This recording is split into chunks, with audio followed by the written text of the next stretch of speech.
World War III might be just around the corner. But while most nations prepare for the worst, a handful of countries have managed to avoid war altogether. Some are sandwiched between dangerous superpower neighbors. Others are so remote and mountainous that no one bothers invading. And a few have no army at all, yet still remain safe. How is that possible? Today on the Infographic Show, we're revealing the countries that have never fought in a war. Number 10. Liechtenstein gained independence in 1866, and the tiny European principality has never fought in a war. And no wonder it's only 62 square miles, with a population of 40,000 people. That is half the size of Dublin with a smaller population than Burlington, Vermont. Most countries didn't even notice it was there. Liechtenstein as a principality has been around since 1719. It's positioned between Austria and Switzerland, and even though it's mostly kept to itself, it was involved in just one war. Kinda. However, it didn't really do anything except come home with one extra soldier. The Austro-Prussian War of 1866 is sometimes called the German Civil War, with most European states rallying behind Austria. Little Liechtenstein looked over at everyone joining in the fight and got major FOMO. They thought that they would finally try out this old war thing. But back then, Liechtenstein was even smaller than it is today, so after all the build-up, their grand contribution to the war effort was 80 soldiers. And by fight, we mean guard a mountain pass. The soldiers parked in front of the Brenner Pass on the Austrian-Italian border, and they just hung out there. All they had to do was keep an eye out for Italian soldiers who never came. According to the stories from the time, Liechtenstein's 80 soldiers didn't exactly see much action. Instead, they spent their time smoking, drinking wine, and taking in the views. The same thing tourists do in Europe today. After 5 weeks, the war was over, and Liechtenstein was on the losing side, but nothing really happened to them. So they marched off back home, and 81 soldiers arrived. That's right, 81. It turns out they'd picked up another guy along the way. Reports differ on if he was Austrian or Italian, and to this day, no one knows why he joined them. But at least they made a friend. That being said, Liechtenstein has been invaded, sort of. And not by some marauding empire, but by the last country you would expect, the famously neutral Swiss. Swiss soldiers have crossed into Liechtenstein's territory 6 times in the last 100 years. Though it was almost never intentional, a military crossing your border still theoretically counts as an invasion. In 1968, 5 artillery shells landed on some outdoor chairs at a Liechtenstein ski resort, really annoying the waiters who were closing up for the night. In 1976, 75 Swiss soldiers accidentally took a left turn into Liechtenstein, and then they just stopped with a drink for the locals before finding their way. In 1985, more missiles were accidentally fired into a forest, causing a fire. This time, Liechtenstein made them pay for the damage. Then in 1992 and in 2007, even more Swiss soldiers just got lost and ended up in Liechtenstein. The Swiss army isn't usually this incompetent, as you'll see later. In the meantime, let's fly over to the Atlantic. Number 9. Iceland has had no standing army since 1869. Since it has never declared war, many people consider it a conflict-free country, and that is almost accurate. Iceland was occupied by Britain and the US during World War II, but to be fair, Iceland asked them to.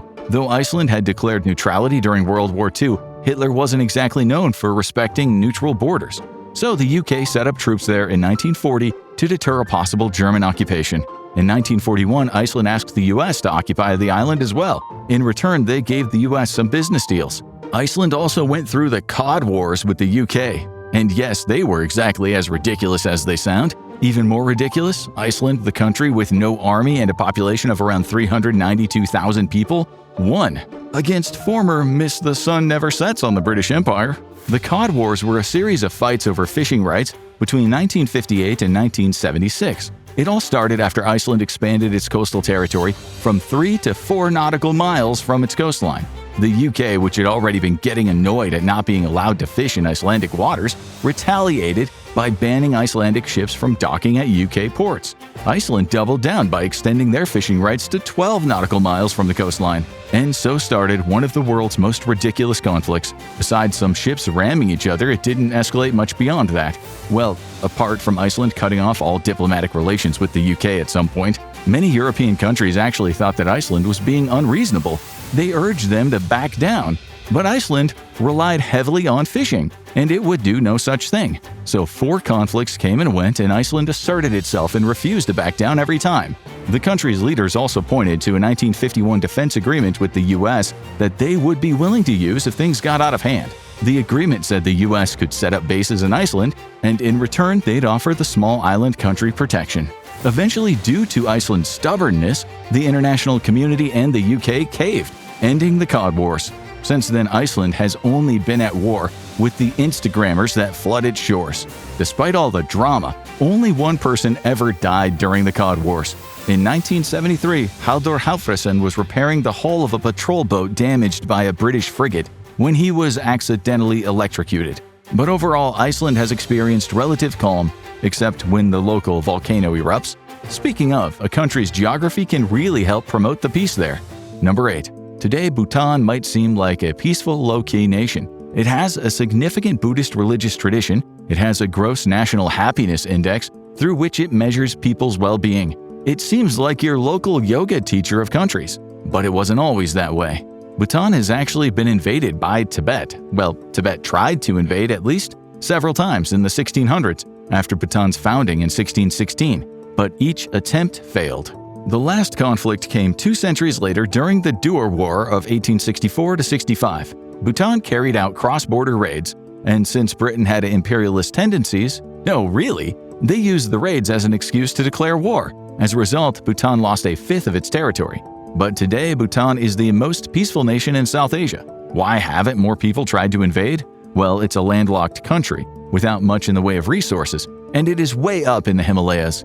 You know, that mountain range that occasionally likes to kill people? Yeah, that one. The average elevation of the country is almost 10,800 feet. You'll soon see that is a theme. If you have a small mountainous country with almost no resources, you can escape most wars if you want. Bhutan has become very skilled in diplomacy. You would too if you were caught right between China and India. Historically, Bhutan has mostly leaned toward India.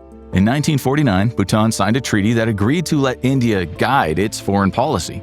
Basically an agreement that Bhutan would rely on India for protection.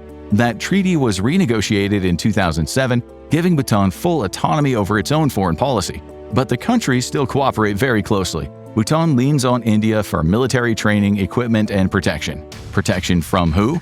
China. Even though Bhutan has been invaded by Tibet in the distant past, Beijing doesn't exactly follow the rule of the enemy of my enemy is my friend. But Bhutan isn't just sitting back and hoping that India will save it. It actively works to keep relations with China from boiling over. That's why it recognizes the One China policy, the idea that Tibet and Taiwan are a part of China, and it usually bites its tongue whenever things start to turn hostile. This was exactly what happened during the Doklam crisis in 2017. Most of Asia had joined China's Belt and Road Initiative except Bhutan and India. So when Chinese engineers started to build a road in the Doklam Plateau, which both China and Bhutan claim, things got tense fast. Bhutan handled it the usual way, tactfully. They let India know that China had just turned up unannounced, and then Indian troops moved in to block the Chinese crews. So just like that, Bhutan sidestepped another potential war by letting the 2 regional giants fight it out while they stayed in the clear. But Bhutan isn't the only one winning peace with diplomacy. The absolute best at that has to be the next entry. Number 7. Located entirely within Italy, San Marino claims to be the world's oldest republic, founded in 301 AD. Over 17 centuries of peace is pretty impressive.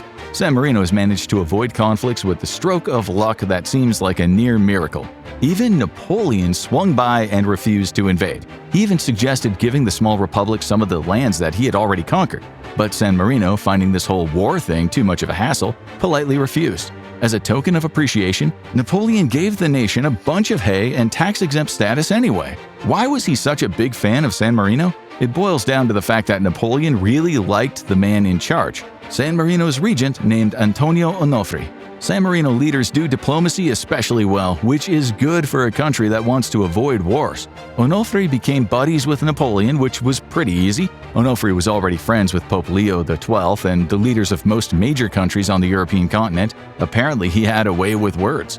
Basically, Onofre, and by extension San Marino, was the nicest guy at the party. He didn't bother anyone, he was friendly, and he kept his nose in his own business, and in return, no one bothered him. But after the Napoleonic Wars, Italy went through a change, unification. If there ever was a time that San Marino should have been thrown into conflict or invaded, that would be it. All the Italian states were being pushed together under Giuseppe Garibaldi, and San Marino was smack dab in the middle of the new Italian state. In 1849, when Garibaldi was surrounded by Austrian troops, he went to San Marino for refuge. The small nation wanted to help, but it also knew that this favor might come in handy later, so they helped him hide. When the Kingdom of Italy was eventually formed under Garibaldi, the new leader never forgot what San Marino had done for him. He recognized their sovereignty and let San Marino go on its merry way. The nation held on to its conflict-free status once again by being the good guy San Marino. Even during World War II, when the country around it had become a fascist aggressor state and everyone else was killing each other, San Marino managed to stay out of it. So how does this small country keep its nose clean so often? One key might be the word small. San Marino has an area of only 23.6 square miles, making it smaller than Washington, D.C.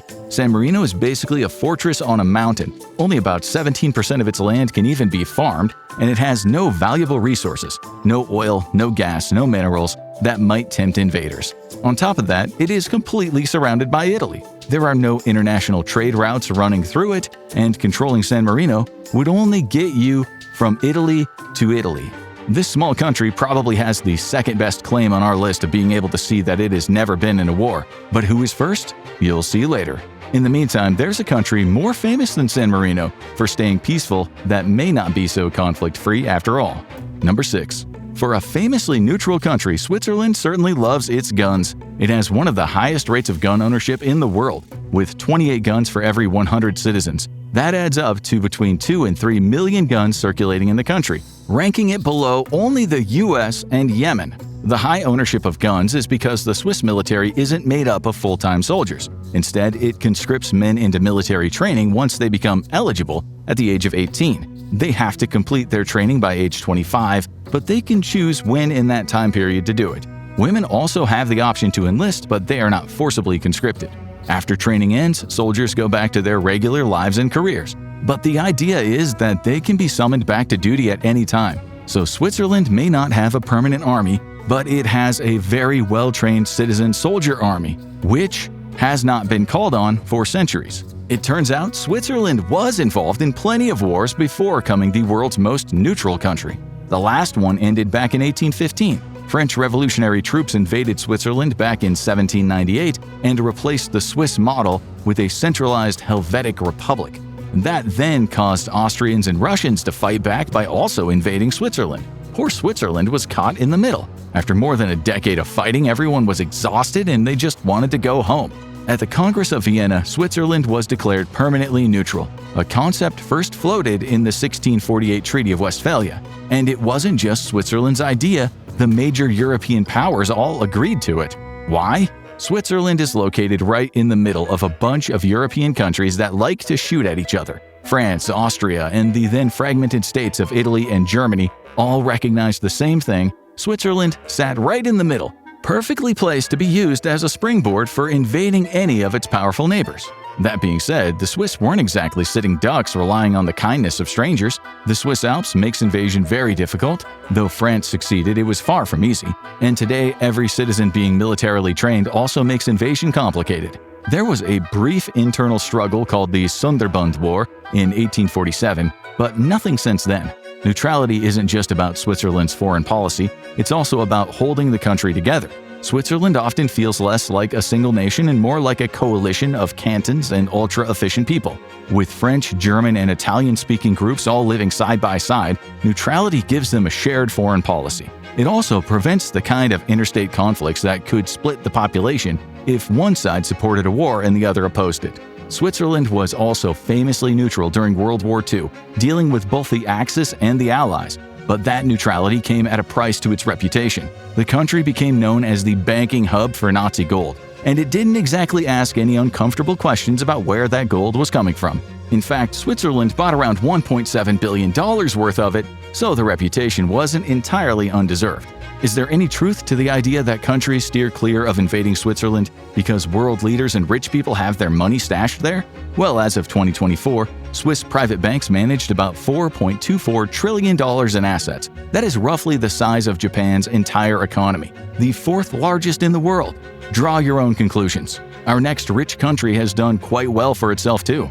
Number 5. Nestled in the mountains between France and Spain, Andorra avoided wars for centuries, even while it was surrounded by two constantly warring imperial and colonial powers. The current Principality of Andorra was founded in 1278, though it existed in different forms before that, and no one cared to invade. It's small. It has a hard-to-access location in the Pyrenees Mountains, and that actually made it a popular smuggling route via France and Spain. The average elevation in the country is around 6,500 feet, and to cap it off, it has almost no natural resources. So really, why would anyone bother? That's not to say Andorrans are hard up. They are one of the richest countries in the world. The income per capita is over $69,000 in 2025, taking purchasing power parity into account, mostly held up by the commerce and banking sectors. During World War I, it was reported that Andorra did declare war on Germany, but it was a there in spirit kind of move, because Andorra didn't actually send anyone to fight. After all, they have no army. They weren't present in the conflict annihilating the rest of Europe almost at all. In fact, they were so out of things that when the Treaty of Versailles was signed in 1919, officially ending the war, they forgot about Andorra altogether, as did Andorra itself apparently. They didn't declare peace with Germany until 1958. That's right, they went through the Jazz Age, the rise of fascism in Europe, let an entire other world war happen, and then saw the Korean War from afar before they realized, hey, maybe we should end that fight with Germany, the fight that they were never really in the first place. But besides a lack of natural resources and a high-altitude location, what protects Andorra from invasion? The answer is treaties with neighboring Spain and France. One is the 1993 Treaty of Good Neighborliness, Friendship, and Cooperation. Andorrans are also very willing to fight. One poll by the National World Survey of Values found that 57.5% of Andorrans would pick up arms for their country, which would be around 47,000 people right now. Other countries that have technically never been in a war still experience some separatist movements for independence. Number 4. Even most remote Pacific islands have been involved in war. Vanuatu is usually thought of as the only exception, and it kind of was, but the truth is more complicated. Vanuatu was used by the Allies as a military base during World War II. You can still see the remains of naval and air bases, as well as abandoned equipment on the island. But Vanuatu itself never sent its men to war, even though some of them worked in the labor corps that provided logistical support around the base. The only time it even slightly engaged in conflict after that was during the Coconut Wars in 1980, which was less of a war and more of a brief movement or declaration of independence that lasted 12 weeks. To understand the Coconut Wars, you have to understand how Vanuatu was ruled. From 1906 to 1980, it was jointly administered by the UK and France. By July 1980, the country was preparing for independence. Jimmy Stevens led a movement pushing for local autonomy and a return to traditional ways. His main goal was full independence for the island of Espiritu Santo within Vanuatu, backed by the French and, bizarrely enough, American libertarian groups. He went ahead and declared Espiritu Santo the independent Republic of Weimaraنا. The British pushed back, and the soon-to-be independent governor of Vanuatu asked Papua New Guinea for help. The conflict threatened to become an international mess. A few weeks into the conflict, Stevens' son was killed, which prompted him to immediately put an end to the war. In total, there were very few casualties. Some sources say 4 dead, 12 wounded. And why the Coconut War? Stevens' followers would blockade roads with coconuts. You use what's available to you. Technically, this was a purely domestic conflict despite the international actors that threatened to get involved, which is why some people still claim Vanuatu has never fought in a war. And we hope it never does, because the next peaceful country on this list is getting worried about its neighbors' intentions. Number 3. Another country with no standing army, Costa Rica is known for beaches and rainforests, as well as an importer of spiritual Westerners and an exporter of Pura Vida tattoos. Costa Rica abolished its army way back in 1949 after a 44-day civil war and 18-month military rule. The leader enforcing military rule was the one who ordered the army abolished, which isn't the usual outcome of military takeovers, but that's not exactly what this was. So let's backtrack and then see what happened. Between 1940 and 1948, President Rafael Calderón Guardia implemented a series of social reforms. They were really popular among some groups and really unpopular with others. But in February 1948, he lost re-election. But Guardia was a sore loser, so he ordered Congress to annul the loss and kept on ruling like nothing had happened. But José Figueres Ferrer, a coffee grower who had actually won the election, wasn't about to just let this slide. He raised the National Liberation Army and he went to war against government forces to claim his rightful place as Costa Rica's leader. And then he ran a provisional junta for a year and a half so he could implement all the reforms he wanted. So obviously, Ferrer was going to walk back a lot of what Guardia did, right? Wrong. In a move that surprised almost everyone, Ferrer went even further with Guardia's social reforms. He nationalized insurance companies and banks, passed suffrage for women, and implemented full citizenship for Costa Ricans of African descent. After he was done pushing Costa Rica forward, he decided the country's money would be better spent on public services, like education and healthcare, than a standing army. He was thinking long-term and practically, unlike almost every other politician. A well-funded standing army would be a threat to future democratically elected governments. After all, coups had happened in the past. So on December 1, 1948, Ferrer gave a speech signaling that he was abolishing the military, effective immediately. This must have been popular because Ferrer went on to be elected president 2 more times, from 1953 to 1958 and 1970 to 74. And since then, Costa Rica has been focusing on tourism, surfing, coffee growing, and staying out of conflicts. That being said, Costa Rica isn't totally defenseless. In 1947, it signed the Inter-American Treaty of Reciprocal Assistance, which says that if one member is attacked, all the others have to come to its aid. And that includes the country with the world's strongest military, the United States. Who would want to start a fight with Costa Rica, though? Well, its neighbor Nicaragua has been poking Costa Rica for years now.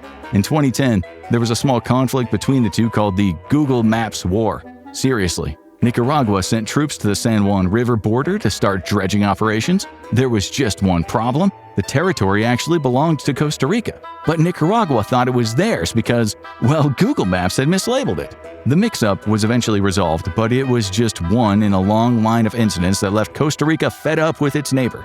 The repressive authoritarian regime of Nicaragua has also caused hundreds of thousands of people to seek refuge across the border. That's putting strain not only on Costa Rica's resources, but on its relationship with its neighbor as well. Hopefully, Costa Rica continues to remain conflict-free. Maybe it would help if they didn't have neighbors at all.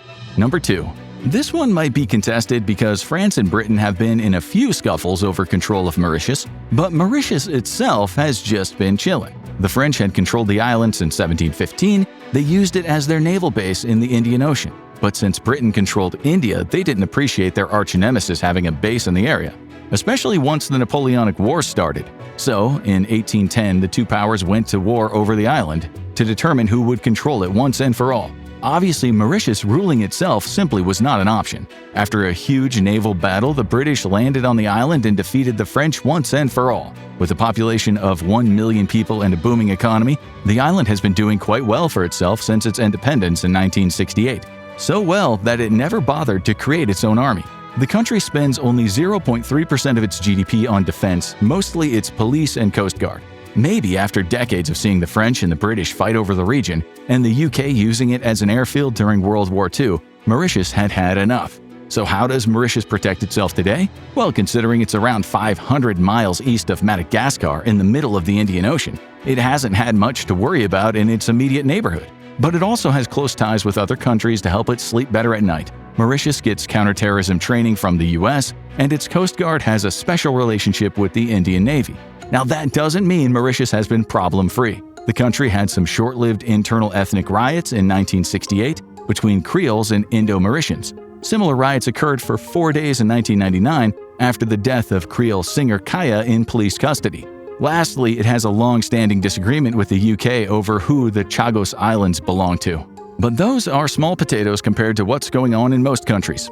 Columbia Climate School actually researched what makes Mauritius so relatively peaceful. They concluded that the country emphasizes bridging religious and cultural divides, and cultural norms encourage avoiding confrontation. Sort of an anti-New York City policy. The fact that the government is a full democracy that provides a strong social safety net probably helps as well.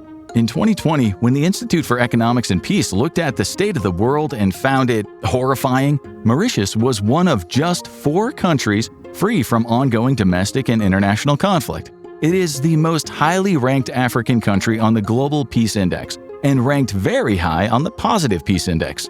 Good job, Mauritius. Save us a seat in the next few years, please. Which brings us to the most peaceful country in the world, the one that has actually, by any definition, fought in no wars. Number 1. Considering the entire Vatican City has a population of just over 800 people, and most of them are part of the Catholic Church, does it even have an army it could use? Well, kind of. The world's smallest country is protected by the Swiss Guard, and for true Catholic believers, it has divine protection as well. The Swiss Guard is made up of 135 officers and troops that protect the Pope and the other residents of Vatican City. They have to be male, single, practicing Catholics, Swiss citizens, between 19 and 30 years old, and at least 5 foot 8 inches, which sounds like a nice Swiss Catholic girl's dating app requirements. They also have to pass medical evaluations, complete Swiss Army recruit school, and commit to 26 months of service. Then they do 2 additional months of basic training in firefighting, shooting, and self-defense, as well as lessons on the Vatican itself and the Italian language.